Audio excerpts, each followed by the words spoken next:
হয় আপোনালোকে দেখিছে আমাৰ ইলেক্ট্ৰিক বাছ কেইদিন আগতে মাননীয় মুখ্যমন্ত্ৰীৰ জৰিয়তে STCয়ে 200খন বাছ পাইছে আৰু এই 200খন বাছ ধুনীয়াকৈ চলি আছে। এতিয়া আমি অলপতে আমি এয়াৰপোৰ্টলৈকে আমাৰ এই গ্ৰীণ বাছৰ সাৰ্ভিস আমি দিবলৈ আমি বিচাৰিছোঁ আৰু যোৱাকালিৰ পৰা গ্ৰীণ বাছ এয়াৰপোৰ্টলৈকে চলি আছে। ঠিক তেনেকুৱা আমি গ্ৰীণ এনাৰ্জিত বাছ আৰু ক্ৰয় কৰাৰ কাৰণে আমি প্ৰস্তুতি আছে আমাৰ হাতত। এইটোৰ মূল লক্ষ্য হ'ল আপোনালোকে জ্ঞাত যে আমি যাতে এনভাইৰনমেন্টেল পলিউশনটো আমি কমাই আনিব পাৰোঁ। আমাৰ চেণ্ট্ৰেলৰ ফালৰ পৰা এটা এইডছ আমি পাইছোঁ, তাৰ কাৰণে আমি মাননীয় মুখ্যমন্ত্ৰীৰ ওচৰতো আমি ফাইল পঠাইছোঁ, লিখিছোঁ আমি। এতিয়া 37 crores এটা গ্ৰাণ্টছ আমি পাইছোঁ। আমাৰ ডিপাৰ্টমেণ্টে ভালকৈ কাম কৰি আছে, সেইকাৰণে তেওঁলোকে আমাক অনুদান হিচাপে আগবঢ়াইছে। যে এইখিনিয়ে যিমান টেণ্ডাৰৰ জৰিয়তে যিমান বাছ পোৱা যায় এইখিনি আমি ক্ৰয় কৰোঁ।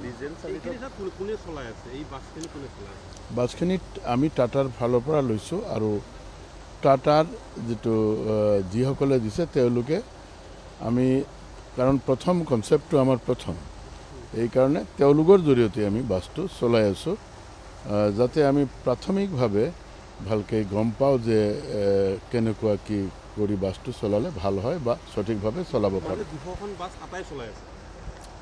হয়, তেওঁলোকৰ জৰিয়তে আমাৰ বাছবিলাক চলি আছে।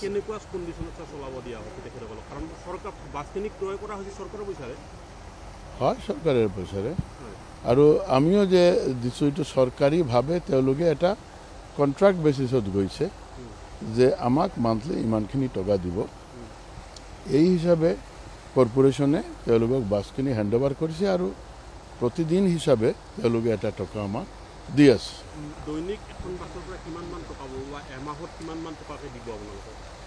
আমাৰ জনামতে 200খন বাছে সম্ভৱতঃ, কাৰণ এইটো কৰ্পোৰেশ্যনৰ লগতেই মানে MOUটো হৈছে, এইটো 100খন বাছৰ কাৰণে সম্ভৱতঃ 3 লাখ টকা। নহয় পাৰ ডে। হয়,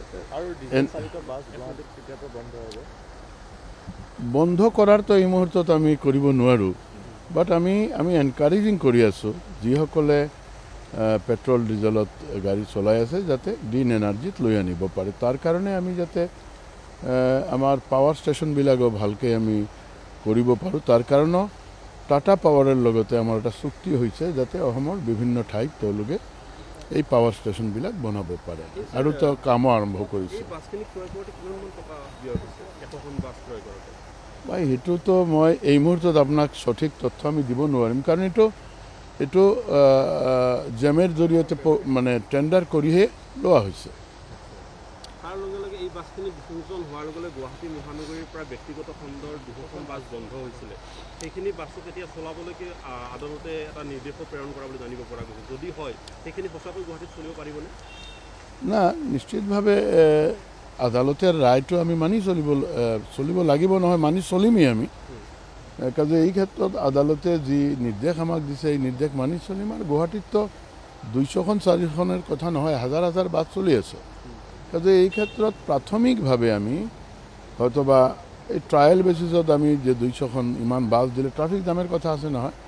কাজে এই ক্ষেত্ৰত অলপ হয়তোবা আমি বন্ধ কৰিছিলোঁ, তেওঁলোক কোৰ্টত গৈছে, ন্যায়ালয়ে এটা আদেশ আমাক দিছে, তো আমি আদেশ মানে চলিম, কোনো অসুবিধা নাই।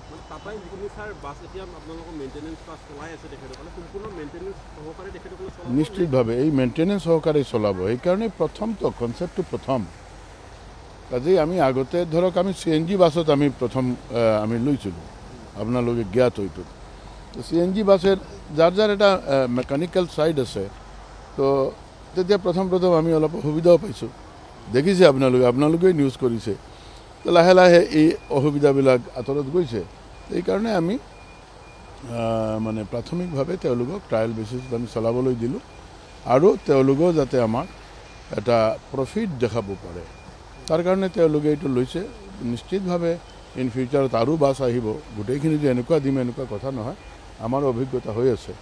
আৰু লাহে লাহে ধৰক আমাৰ পাৱাৰ ষ্টেচনবিলাকো বাঢ়ি আছে আৰু এই ক্ষেত্ৰত মই ভাবোঁ যে যিসকলে আপুনি যেনেকুৱা সুধিলে যে ডিজেল পেট্ৰল ইত্যাদি বাছ কমিব নেকি বা আন গাড়ীবিলাক আমিও বিচাৰোঁ যে হয় আমাৰ অসমখন যাতে প্ৰদূষণমুক্ত হয় তাৰ কাৰণে আমি ইলেক্ট্ৰিক বাছ বা ইলেক্ট্ৰিক ভেহিকলছ যদি আনিব পাৰোঁ তেনেহ'লে বহুতখিনি প্ৰদূষণমুক্ত হ'ব পাৰে কাৰণ অট'মোবাইল ছেক্টৰে অল ইণ্ডিয়া লেভেলত প্ৰায় 53% যিটো এয়াৰ পলিউশ্যন ক্ৰিয়েট কৰি আছে ইয়াৰ পৰা আমাৰ অসমখন মুক্ত হ'ব লাগে মাননীয় মুখ্যমন্ত্ৰী ডাঙৰে এইটোও বিচাৰিছে এইখিনি বাছ সংযোজন হোৱাৰ লগে লগে গুৱাহাটী মহানগৰীত বাছৰ ভাড়া বৃদ্ধি হ'ল তেখেতসকলে এতিয়া যিটো স্থানত 10 টকা ল'ব লাগে সেইটো স্থানত 15 টকা কৰিলে চাওক বাছৰ ভাড়া বৃদ্ধি হ'ল এই কথাটো আপোনালোকে অলপ চিন্তা কৰিব লাগে এই বাছত যি ফেচিলিটি আছে যি সুবিধাখিনি আছে ছেফটিৰ পৰা আৰম্ভ কৰি গোটেইখিনি সুবিধা বেলেগ যিটো চিটি বাছ আছে ইয়াতে আছে নেকি আপোনালোকে কওকচোন তো আপুনি সুবিধা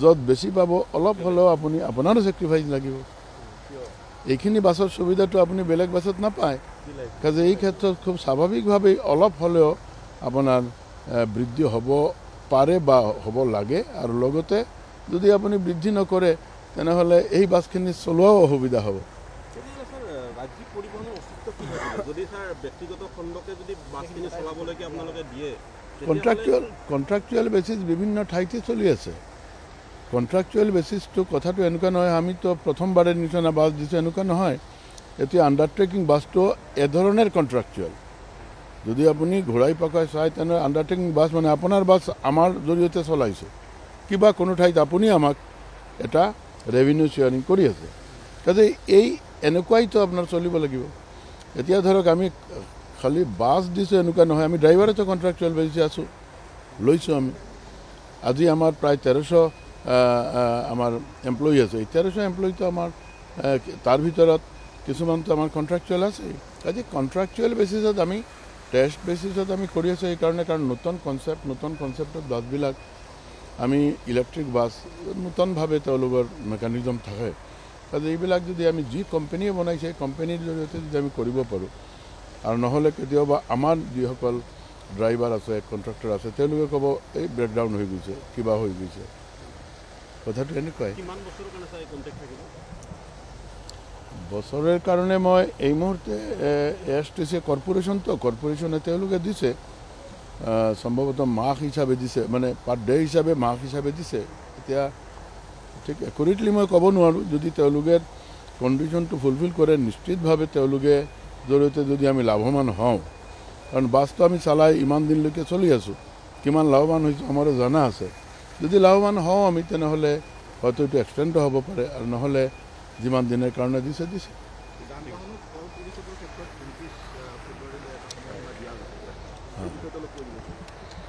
দিয়া হৈছে আৰু কোৱাৰ কি আছে আমি না যিটো দিয়া হৈছে যে তেওঁক মানে আমি হেৰি কৰিছোঁ ফেচিলিটি দিছোঁ যে এই ফেব্ৰুৱাৰীৰ ভিতৰত যদি দিব পাৰে তেনেহ'লে আকৌ যিটো টেক্স নিদিয়াৰ ক্ষেত্ৰত যিটো পেনাল্টি হয় পেনাল্টিটো আমি ল'ব নালাগে এতিয়া 29 তাৰিখৰ ভিতৰত আহিব দিয়ক